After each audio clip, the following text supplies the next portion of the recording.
Welcome to AI on Tap, your go-to podcast for insights from the front lines of technology. Brought to you by AI Venture Pulse. I'm your host, Tun Chen. And I'm your host, Zhao Han, here to share engaging interviews with trailblazing entrepreneurs and investors in AI and beyond. Don't forget to hit that subscribe button and check out our latest newsletters at www.aiventurepulse.com. With us today is the co-founder and CEO of CyberFilm AI, Russell Palmer, who is bringing AI to Hollywood. So Russell and I actually met last year, 2023, during the MIT Gen AI Summit, where he was on the panel for AI and the Future of Creation. If you want to check out Saga, please visit writeonsaga.com. Don't sort of introduce a bit about your company, before at the MIT conference and what things has changed and, are there new insights and how things have been going since then? Yeah, so I think that was March last year. Yeah. So coming up on a 1-year anniversary. And it's interesting because actually in April, a month after the talk, is when we launched our app as a paid product. So since then, it's been really interesting. We saw a big bump. We had a large wait list and a lot of people, friends and contacts and colleagues who, as soon as we posted on LinkedIn, were ready to try it. But, startups are ups and downs. So exactly 1 month after we launched the app, not sure if you know, but the Hollywood writers went on strike. Right. So yeah, perfect timing, right? And so my brothers in the Canadian Writers Guild, the WGC, they weren't striking, but the WGA was in America. But he had a lot of insights and a lot of friends and colleagues in the American Guild.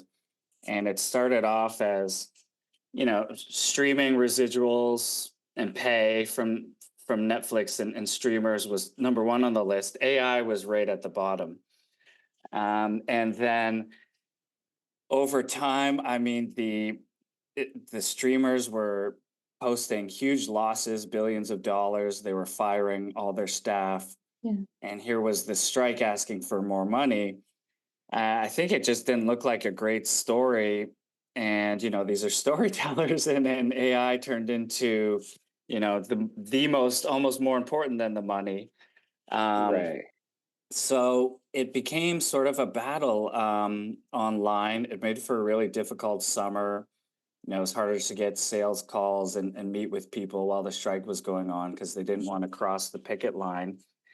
And we had a PR rep who said, yeah, it's probably smart to just go back into stealth mode for a few months. Right. Keep working on your product. What can you build that would make the writers happy? Yeah. A lot of writers we talk to say, I don't want the AI to help with the writing. If other people use it, I don't care, but I can't draw. It would be great if it could help me draw the storyboards or concept art or visualize. So we spent the summer building a new storyboard feature. Right. And then as soon as the strikes were over in the fall, we launched that with the new brand Saga. Less of a focus on AI in the name and more just on this is a tool for storytelling. And it went really well after that. So we started marketing on YouTube, started getting millions of views and thousands of people signing up. And then from the fall through the winter till now, we've been growing pretty steadily, sort of tripling our monthly revenue since then, growing customers. And we've had a bunch of people in Hollywood reach out and say, hey, now that the strike's over, we're allowed to use AI. I wanted to try the app, and I love it. I see that it's a tool. It's not going to replace me. It's to help me get more done faster. And some big names, the producer of Breaking Bad and Better Call Saul and American Psycho and some indie movies. So Wow. I'd say we're feeling better. We're feeling better now, and we're really excited about. The last thing I'll say is we're really excited about a new feature for animation. So we've got text in our app. We do images for storyboards. Right.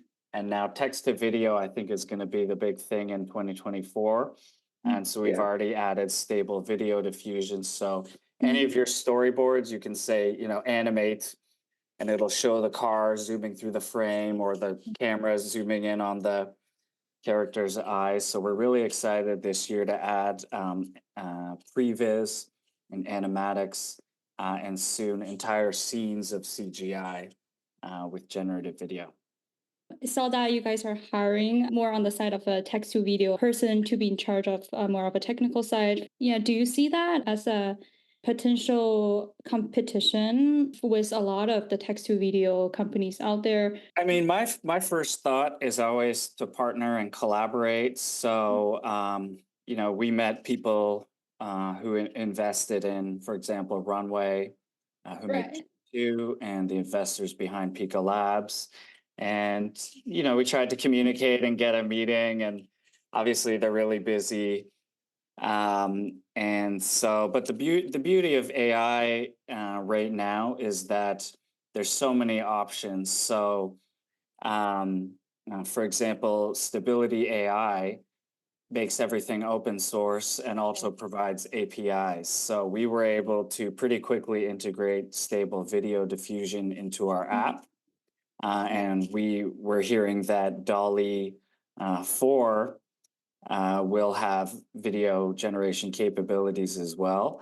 And then, I mean, a quick Google search or look around the internet will find so many papers, white papers with GitHub repos and models on Hugging Face with people just inventing open source free text to video models. So we always like to think of collaborating. I mean, we do things that they don't. For example, we have our entire creative collaborative brainstorming part of our app, which helps you with the plot, the characters, the acts, the beat sheet. We have an entire script page, which is like a word processor, almost like Final Draft, which helps you write the 100-page screenplay. We also have a storyboard image generator, which is like a storyboard application with all the scenes. And like I said, we're adding video. So I think there's a lot of things that we do that these companies could benefit from. Right. But I think what these apps and especially their customers, who are mostly tech focused people, are missing is the storytelling element, and that's the most important part.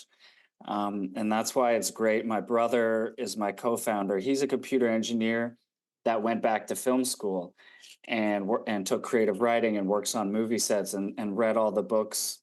The Hero with 1,000 Faces and Robert McKee and Sid Field and Save the Cat by Blake Snyder and all these books.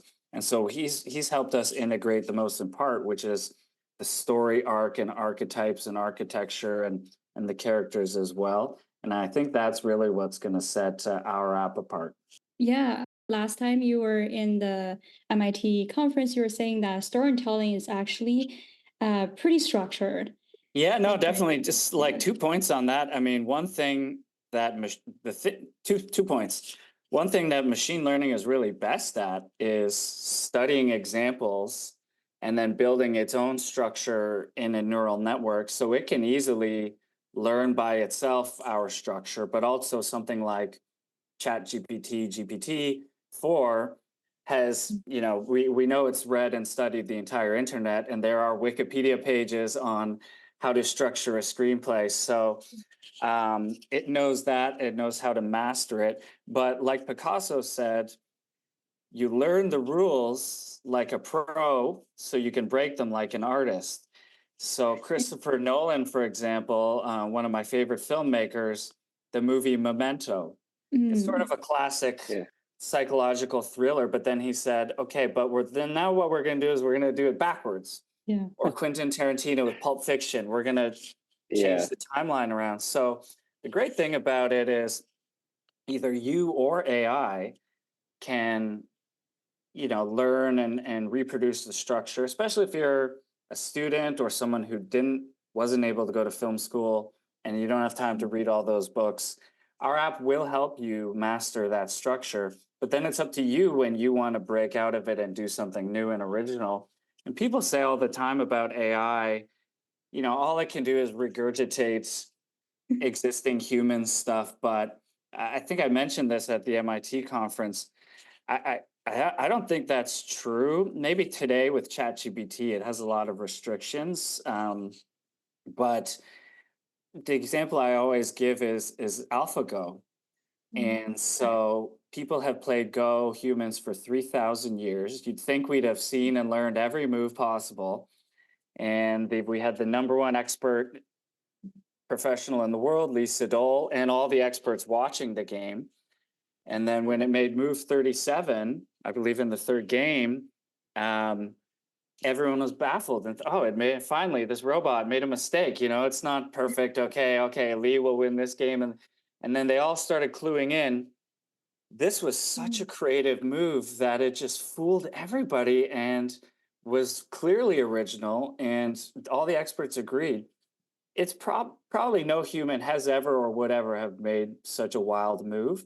And so I'm optimistic that someone using our app, they're driving it, they're writing most of it, but then they say, "Oh, I just need something, like I need a twist in Act 3," and then maybe they'll click the button and it'll generate an idea, and one of those will be something that not only they would never have thought of, the audience will be blown away too. So we're really optimistic about the future of AI and filmmaking. We're actually tried out a product a bit yesterday, and it's quite interesting. It's kind of curious, you talked about these writers using it and Final Draft. So how do you see your product's going to be part of the workflow? And do you think, maybe some like UI UX will make the sort of drafting experience more enjoyable than previous? Yeah, and so something I learned at Microsoft, both the positives and negatives, about sort of lock-in and workflow. We love people to use our app, but we don't want to lock them in or interrupt their flow. So we allow you to import, for example, an FDX file from Final Draft, and we allow you to export everything out of our app. So you can work with us a little bit and then go back to Final Draft. We want you to use whatever tools you feel comfortable. Final Draft is great. It costs a lot for a lifetime subscription. We're a little cheaper, and it's monthly, so you could turn it on and off. They have just like Microsoft Office products as well. They have a lot of features that I think probably most people don't use or never use, a long tail of features. There's definitely some things they can do that we want to add to our app, like versioning. So scripts usually go through color-coded versions, like a pink version, and with revisions. So that's something obviously we'd like to add. So there's a couple of things that professionals use, or even things that Final Draft can't do because they're not web-based. Like when Google Docs came out and introduced sort of multi-user authors in one shared document in the cloud, that's something that we think is going to set us apart from Final Draft. Obviously, the AI features, but again, they do writing. We do writing plus ideation plus storyboards plus soon video and animation. So we love Final Draft. We think they're great. If anything, we'd love to collaborate with them and maybe build like an app extension or a plugin. So if they're listening, please reach out. But otherwise, we're going full speed ahead. They may think it's a gimmick or a toy, but that's how really disruptive products begin and grow and soon hopefully take over industry. So we'd love to be the go-to suite of tools for writers and any filmmakers, really, directors, producers, anyone who wants to make a movie.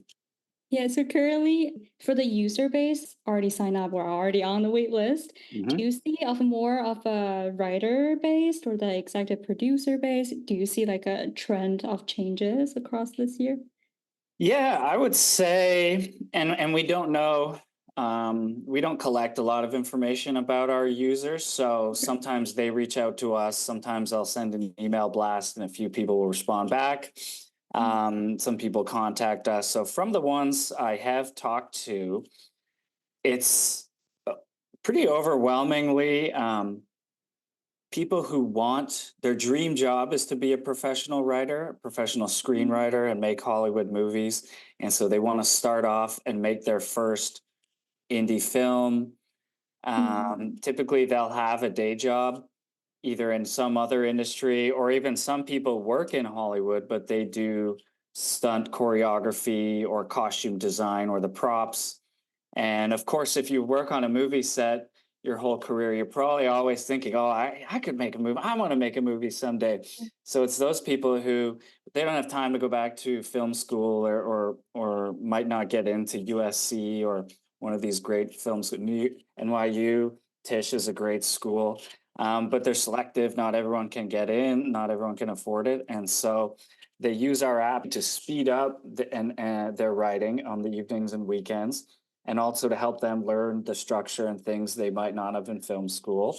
So I would say aspiring writers is our number one user base. We definitely have some writers in Hollywood and some in India, Bollywood, and Nigeria, Nollywood, and a lot in South Korea, where there are big, burgeoning, growing film industries. Yeah. And they're so far away from the writer's strike that, you know, they think of AI purely as a positive. They've seen ChatGPT and think it's amazing and just see it as a tool. Like, why not use something that will help them?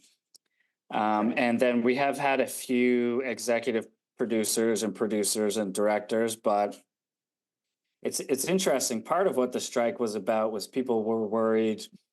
Some executive at Netflix would say, "Oh, I scanned the data, and if we did a comedy starring Brad Pitt about trucks in Florida or something, it'd be a hit.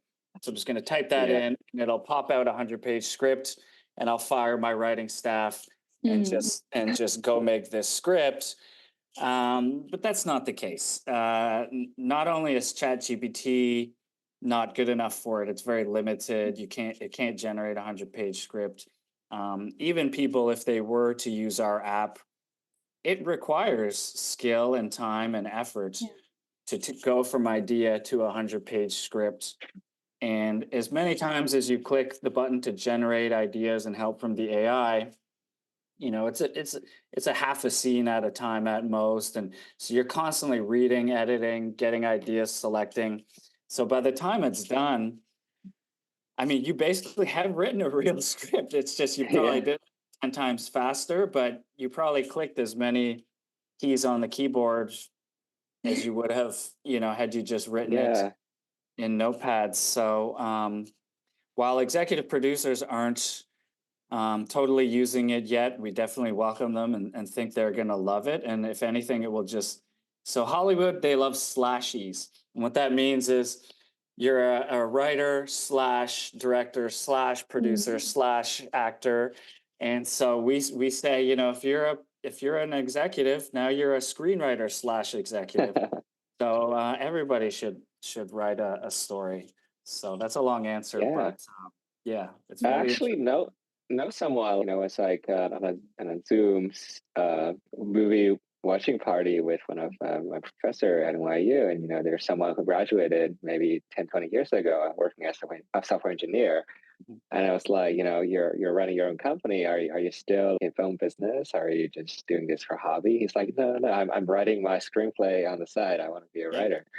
You'd be surprised. I meet people almost every day who say that. And, I go to AI events all around San Francisco, and I tell them, and almost everyone says, "Oh, I'd love to make a movie someday." Or I just saw Interstellar and I want to make a cool sci-fi movie like that. Or I just saw, whatever romantic comedy or whatever. And I'd like to know. I had my first relationship in high school. There's this really funny story that happened to us. I always thought it would make a great movie. And I think that the arts it's intrinsic to human nature. A lot of us work in offices and spreadsheets and type all day at a computer, and you really need to activate and exercise the part of your brain that is the arts. You need to play a musical instrument or dance or write poetry or writing stories. Like reading is great, but also writing is incredible. Even if you never use it, it never goes anywhere. Just write for your own benefit. And if AI starts taking all the boring jobs and the government starts paying us, AI tax, universal basic income checks, I think what most people will do is say, well, I don't have to work. I'm going to Right. start a band. I'm going to make a Yeah. movie. Like people want to Creative. share this. Yeah. And what they don't want are things that are 100% AI created. So I think that there will always be a place for humans creating art, and it will still be Right. the most valuable. And it's just that with AI tools, it brings the cost down and brings the speed to completion up. And Mhm. so you get more shots at goal, as they say in the sports world. So maybe your first one isn't good, but you have time to make a second, a third, fourth, fifth, and maybe then one of those will be a success. Even when I was growing up, there were a certain number of movie theaters, and they could only play a certain number of movies a year. And Blockbuster had only this much shelf space. So it made sense that executives and studios had to pick only the best movies to get made, a couple per year. Um, but now everybody's at home watching movies on streaming. It's in the cloud. Netflix can have 100 new movies a day, and there's no problem there. And people might say, well, then it'll be hard to find the ones you like. But again, with AI targeting, it might know, hey, someone in Idaho just made this movie, but Russell, you're going to love it because it's about Right. time travel and Yeah. and you love Back to the Future. It's one of your favorite movies, so check it out. So yeah, really excited about Right. all this. How do you approach I guess the other concern is around the IP. I was talking to someone, a director, she's like, I love using ChatGPT, I love using AI tools. It's helpful in my creative process, but how I'm going to deal with the IP, whether it's going to be copyrighted with the content generated by my prompt, or how can I protect my intellectual property by of the prompt that I send to the AI tools. Yeah, it's a great question. It's something we've thought about since day one. Back when we started the company in 2021, a couple of years ago now. So since Yeah. day one, we have given 100% ownership of everything made in our app to our users. And we make sure that any APIs or models we use also give that. So for example, OpenAI, it's in their terms of service. They give everything created to the users. And we also just don't tell anyone who our users are. So if someone writes a script, they don't have to say AI helped them, so they don't get into any sticky situations. There's certain copyright precedents today. So someone wanted to make a comic book, and they used Midjourney to make each individual image.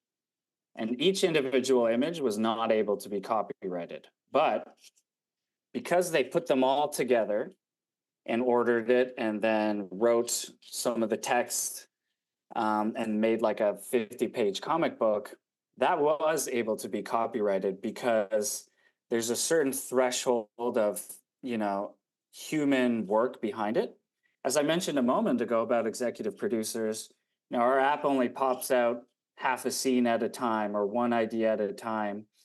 And so, my brother, who's constantly testing our app, he went from idea to 100-page script.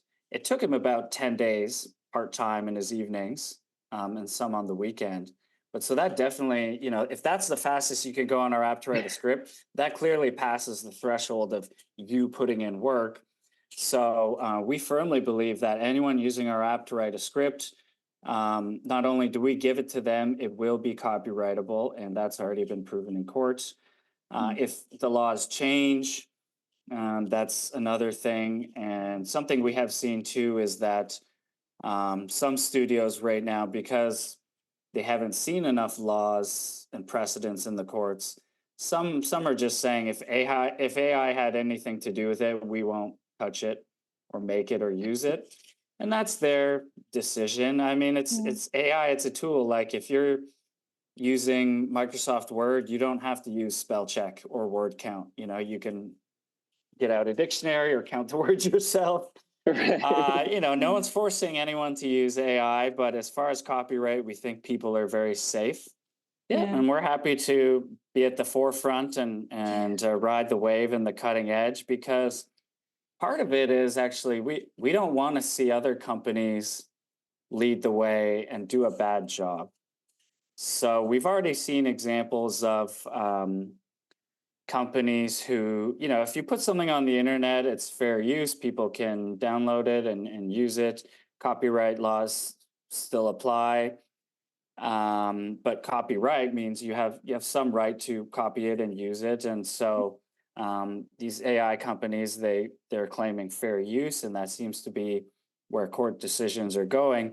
However, there is also it's got to be a certain amount of responsibility and accountability in terms of, for example, Getty Images.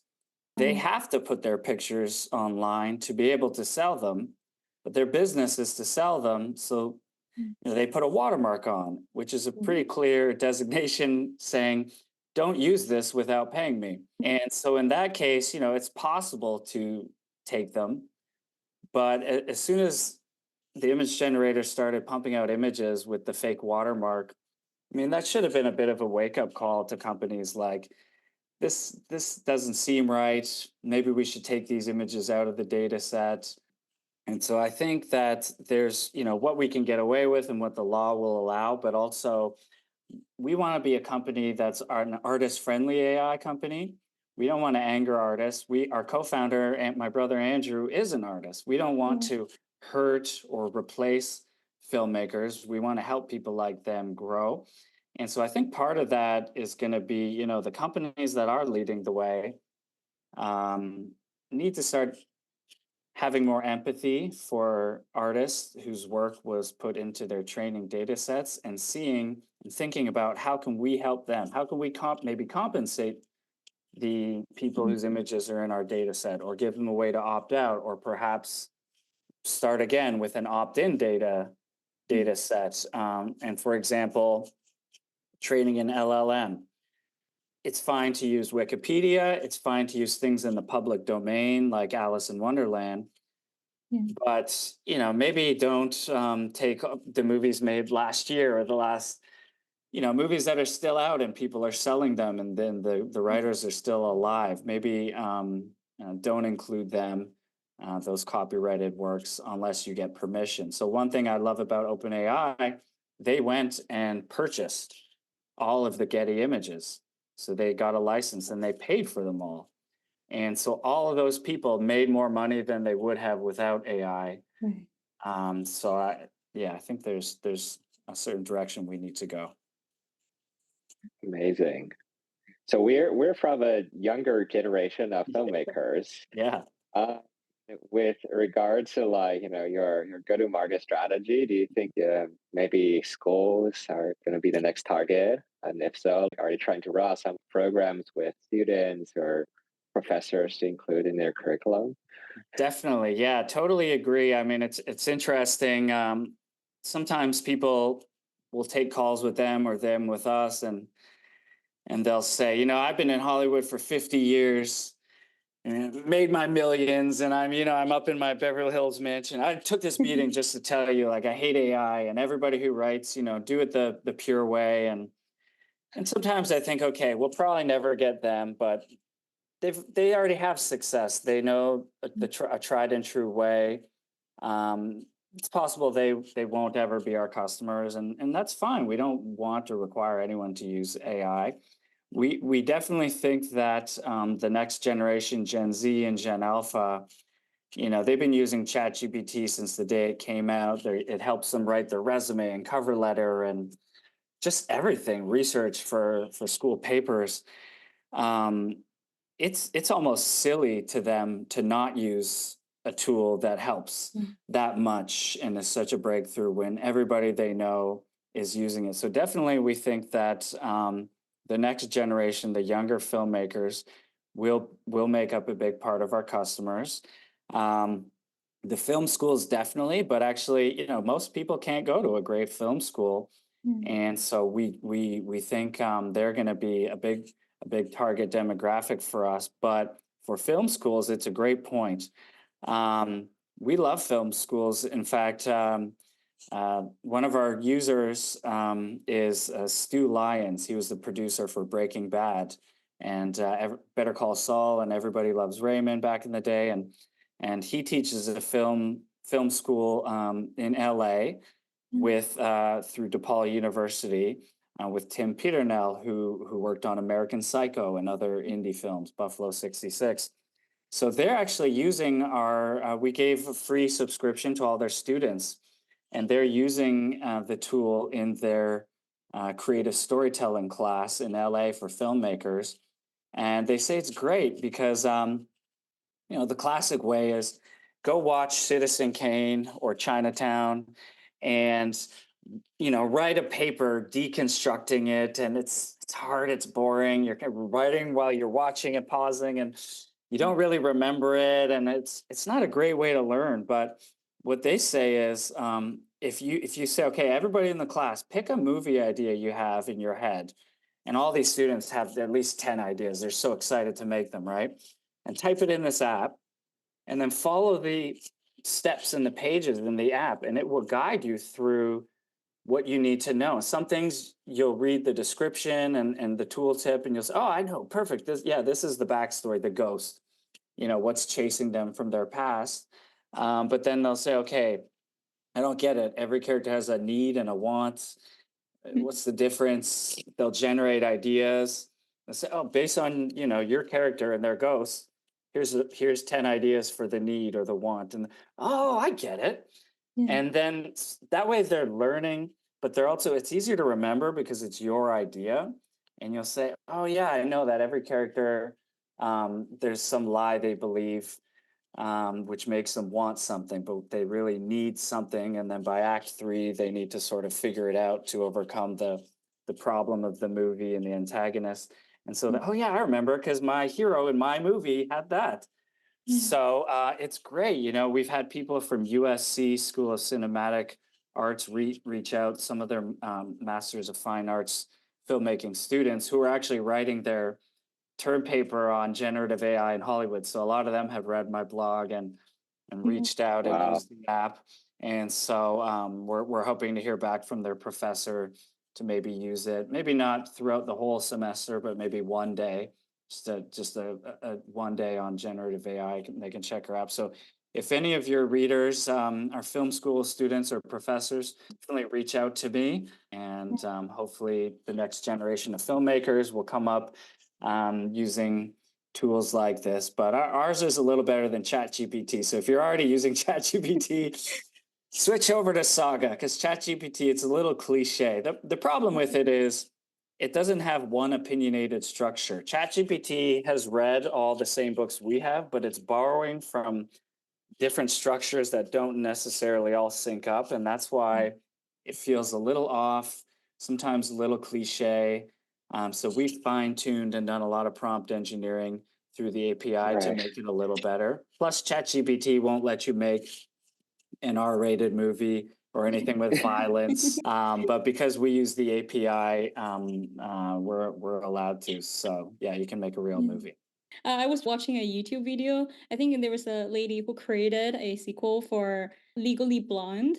Yes. And I was very shocked by the consistency across the generated content. And especially I really like the fact that you can start from the beginning. You can start from the characters, and you can also start from the bottom, and you can come back. And just the thinking process, you have the framework at the same time. It's an experience. Yeah. Thank you. Yeah, no, definitely. So my brother, for example, he starts every movie going to the beats, and he'll pick 15 things that happen in the movie. Then he'll go back to characters. The last thing he does is the title, which is, interestingly enough, the first thing in our app. Every user. So we did Y Combinator Startup School during the pandemic. They put it online, and as part of it, you're interviewing 5 potential customers of the week. So probably talked to 50 writers and filmmakers, and almost everyone writes a movie in a different order. But that's what's cool about our app. Now, again, if you tried to do that, we love ChatGPT, by the way, but if people often say, "Oh, you're $20. ChatGPT's $20. Why wouldn't I just use that?" But I mean, try like writing a movie out of order in a chatbot, and then scrolling up like 100 pages of the chat and trying copy pasting everything into a document, and be really hard. But with our app, like everything is there laid out on the page. It's there today and tomorrow, and it won't forget.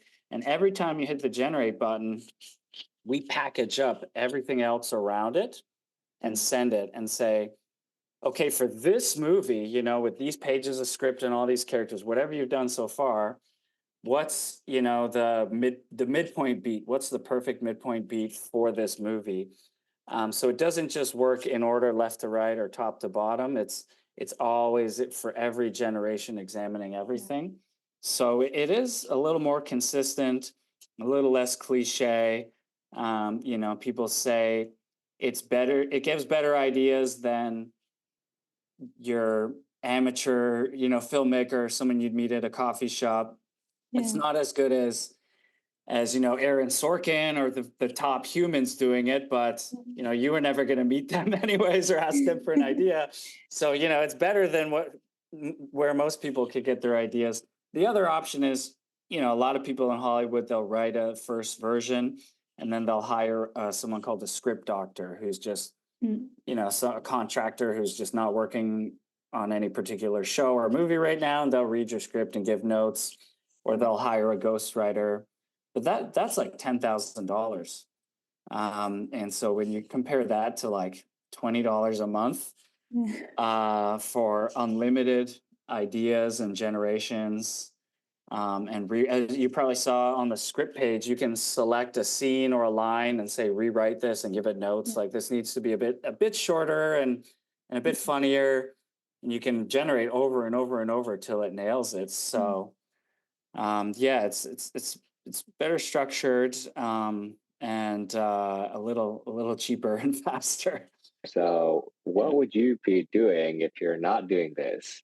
I would be working on AI. It started with a movie. So growing up, saw Terminator 2, and that people get a little taken aback when I say it's one of my favorite movies, and I work in AI. That's a classic. What are you trying to build, Skynet? No, but just such a great movie. And James Cameron, he's Canadian, so it was really inspiring to us. We'd loved his previous movies, The Abyss.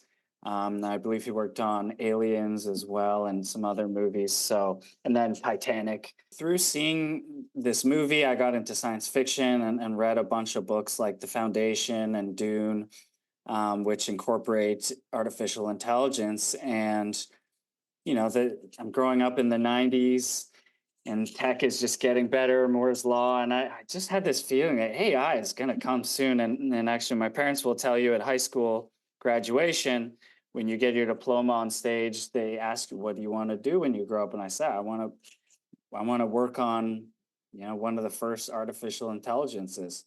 And so my career, I started at Microsoft, and where I learned a little bit about machine learning, and then worked on an AI startup, Viv Labs, which was acquired by Samsung. But so that was like an AI assistant. I worked with the founders of Siri. And then I worked at JP Morgan and their AI lab in Palo Alto, Stanford Research Park. So if I wasn't doing this, or if the startup doesn't work out, I'd love to just keep working on AI, specifically generative AI. I just think it's absolutely incredible. I mean, it's clear to me the pinnacle is video. And what's the best thing about video is making movies. Doesn't have to be long movies, short films, TV shows, even funny skits for TikTok. But yeah, I'd love to keep working on AI for the rest of my career. Yeah, it's amazing. Like actually, like the generative AI is actually at the pinnacle of human being and technology. Where we're gonna go. So I guess I think so. Exciting. Yeah. I will have one last question and then move on to rapid fire. So I was curious, as you described a lot about the app and the functionalities you've been adding, also with the new storyboard, wondering about looking forward, let's say 1 year. if shorter term, and 5 years, what are you envisioning the whole ecosystem and the app will become? Yeah, so in 1 year, we'd love to be helping people with pre-visualization with the animation of the storyboards and then animatics. So it's kind of like a version of the movie, but it's not quite pixel perfect, but it helps you plan all the cinematography. And I think in 2024, we'll see, right now, video generation is like 2, 3 seconds, maybe 5 at the most, but we're hoping by the summer or the fall, it will be doing a few minutes at a time. So you can have entire scenes and also give more direction. Some of the models, you can only upload an image and it just animates what it wants. Yeah. But we'd really like to see what we call text and image to video. So you can upload an image of a storyboard panel, but then say, okay, the person needs to like duck a punch and then come back and swing with this arm and then this, and then the camera should like move back. You should be able to, Yeah. almost like a director would. That's one thing. And then the other is multi-language support.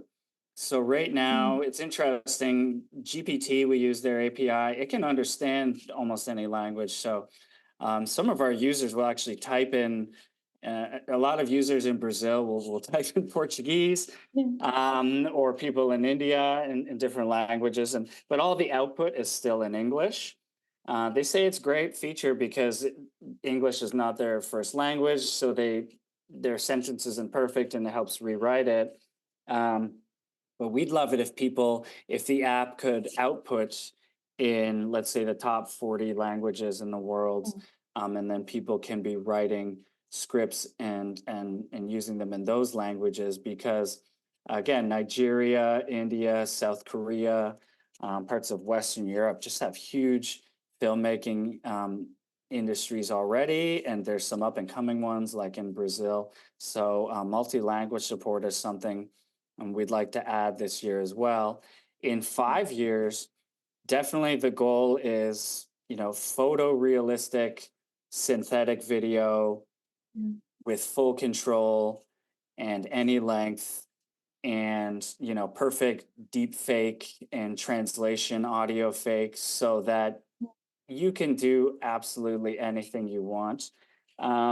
We still think that, there will be and should be human actors and humans doing the voices and everything because people want to see people. Like you don't want to hear a song that a robot made, or like a rap song that there's a robot rapper talking about, oh, I grew up in the streets and here's my story. And you're like, that's not your story. You're a robot. You're making it up. So you want to see, and I love watching, for example, Brad Pitt. He's one of my favorites, and I just love watching him my whole life as he grows as an actor. And I like him as a person. And when there's a movie with Brad Pitt, it excites me.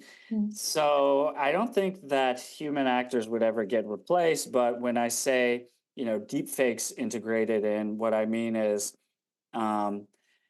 you can de-age people, you can age them, you can paint like the mask on Jim Carrey's face so he doesn't have to spend 10 hours every morning putting on prosthetics and costume and makeup.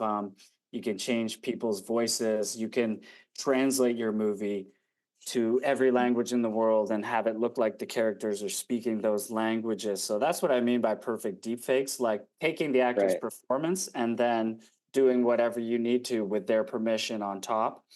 And so that's, 5 years from now, photorealistic video, like basically anyone has industrial light and magic, the whole CGI VFX studio built into our app and can make anything they want. In 5 years, that would be incredible. A lot of the best takes are not the ones that the directors initially asked for. It's actually, out of, maybe some smaller errors that the actors are making, and it just turns out great. So I totally agree. Sometimes it's ad-libbing, sometimes it's method actors will imbibe, like Heath Ledger in the Joker, just imbibe the essence of the Joker And, that whole like clicking thing he was doing was because of the weird makeup on his face, but they kept it in because they're like, that's just weird and creepy. Okay, just leave it. Or Francis Ford Coppola, when he was filming in Vietnam, Apocalypse Now, a lot of those scenes, they were just walking up and saw villagers, slaughtering cows for the harvest. And they put all these scenes in the movie.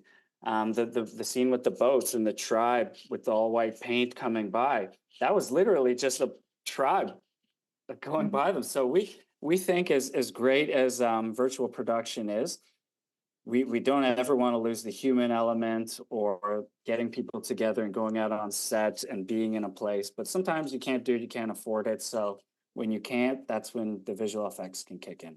Also on the side of very dangerous actions. Yes, exactly. Yes. Yep. There's been people recently who were killed doing stunts, the Alec Baldwin incidents. And sometimes it's just overwhelming to get people out to dangerous locations or to try to shut down Fifth Avenue, in New York or Times Square, or Christopher Nolan. He's not happy with VFX, so he'll buy an airplane and explode it. And is that good for the environment and dangerous? And yeah, so I think there's stuff that it would benefit people to do synthetically. Any fun activities you're doing or downtime? I love playing soccer and watching soccer, English Premier League, skiing and snowboarding. So just got back from Whistler, watching movies. So I love subscribing to different streaming. I just subscribed to Apple TV and found all these great shows and movies, and reading. I still love reading, especially about startups and how they were founded. And it's really interesting. What has been the biggest challenge in leading an AI?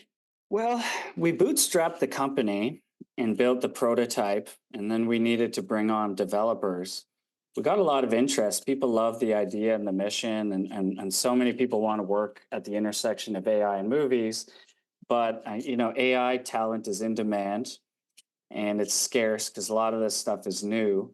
Like we need people with experience with APIs that just came out a few weeks ago. So finding people who are willing to come to an early stage startup and work for equity, when they could be going to Google and making $500,000 or OpenAI $1 million. That's been a challenge, but lucky enough we found some great people. And but yeah, I think that if I had one wish, it would be to get a big venture capital investment and be able to hire some of these people that have applied to work for us, but pay them competitive salaries and really grow our team. That would be a big challenge to overcome. So I do have a question, probably for myself, but what advice would you give to a young entrepreneur interested in getting into the AI space? It might be from a technical standpoint, it might be from a business standpoint too. Well, from a technical standpoint, I would say spend a certain amount of your time each day checking, subscribe to at least a few top newsletters and make sure you stay on top of the cutting edge. And then when certain new things come out, try to spend some time each day learning. I think it's important. The half-life of developer skills is shortening, and so even if you don't want to do a startup, people are expecting you to know what a RAG is already and how to use it, or LangChain or any of these tools, vector databases, and some of this stuff is very new. From the business side or product management side, I would say, in addition to AI, have an area that you're an expert in or find someone to partner with that does. So I love movies. I did try to make them as a kid. It's not my expertise. My brother, on the other hand, has been in the industry for 15 years. He's worked on all these movie sets, TV shows like Suits and The Boys and Superman and Lois. And, he deals with scripts and storyboards in his hands every day. He uses storyboards to help production crews as an assistant director set up the shots. He makes the list of the set list and prepares everything, and he writes. He tries writing. He writes novels. He self-publishes on Amazon, and so we've seen a lot of people try to get into, oh, I'm going to do an AI filmmaking app, and they have no experience in filmmaking, and you can tell when you use the product, that they don't know what they're doing. They're just trying to get rich quick. But so have an area like law, for example. Like I would love to see an AI legal bot. Hardly people can hardly afford lawyers, and but imagine you could democratize and access to legal advice. That would change the world. Yeah. Same for medicine. So law, medicine, working on your car, mechanic AI that can help you. Like just have something to pair with the AI skills, and then I think that's where you'll find your niche, an entrance for a startup product. Yeah. Right. Follow up on working together with Andrew. So how is starting a company with your family look like? Is there any downside advantages? Yeah, I get asked this. I get asked this a lot, and it always kind of makes me laugh because I think people sometimes are almost expecting, some horror stories or anything, but it's been great. It's been incredible. It's kind of funny. I grew up in Toronto as well, and my dream was Silicon Valley and AI and doing a startup. So I thought, well, I have to move. I moved right after college to Seattle. Didn't know anyone, and just started and got a green card and moved again down to Silicon Valley. And it took so much, but I'm like, I've got to, because that's where I'm going to meet my co-founder, and that's where you need to be. And after COVID, now I'm thinking like, you don't really need to do that. You can find a co-founder anywhere. Everybody's working remote. And actually, as it turns out, the developer we ended up hiring is back in Canada, in Montreal. My brother's in Toronto. I'm in San Francisco. There's a lot of fun events in SF, but you don't need to meet your co-founder necessarily in the Valley. And so I always think, it's funny. My co-founder was there all along. We grew up when we were little kids. To your question, we grew up watching movies together, making movies together on our dad's camcorder. In high school, I made movies. And then, I did move, but my brother started a production company. And so I'm an executive producer, helping to finance and review and get some of his movies made. There's his first feature film's coming out later this year called Awake. And so maybe partly because we're remote, we only have, so much time on Slack and Zoom a day that it's just always positive. We work well together. We're never going to give up on each other. We're always nice to each other. We never blow up on each other because we know, despite the startup, we got to live together for the next, till we're 100 something. And one of the things I learned at Y Combinator Startup School is co-founders are there to, one of you might be up while one is down. And so you're always trying to help pick each other up. Yeah. And so you can't think, oh, I'm down right now. My co-founder, I'm always probably going to quit on me. But if it's your brother, he's, he wants you to get up and feel better and do better, not only to help the startup because, he loves you as a person. So we think it's great. Our parents are really involved. They beta test every new feature and review all our press releases. And they helped on our friends and family round. And, my uncle came in and invested in my aunt and my cousin. So it's a real family affair. We should have called the company Palmer Brothers or Palmer Enterprises or something. But no, it's been great. I think either Peter Thiel or someone has said that like you always have known your co-founder, you just don't know that you're founding a company with them. I think it's so true. It's really interesting. And actually another thing, that Y Combinator stresses on their application to the batch program is how long have you and your co-founder known each other and worked together? So, we get to say 39 years. And, they're worried about, make sure you have at least 2 or 3 co-founders in case one quits, and we're brothers. We're not going anywhere. We're not going to quit on each other. If you can ask for advice for anyone in the world, at the moment? And who would you like to reach out to? If I could ask advice, the reason I thought of it was because I was going to go to one of my filmmaker inspirations like Christopher Nolan and ask for advice. But to be honest, I'm a little worried about what some of them would say about AI. So it's interesting, Elon Musk, when he started SpaceX, a lot of astronauts who were his heroes, I think even Buzz Aldrin said, like, this is the dumbest thing ever. You know, civilians should not start private or public space companies. Only the government should do it. You know, Elon Musk is a joker.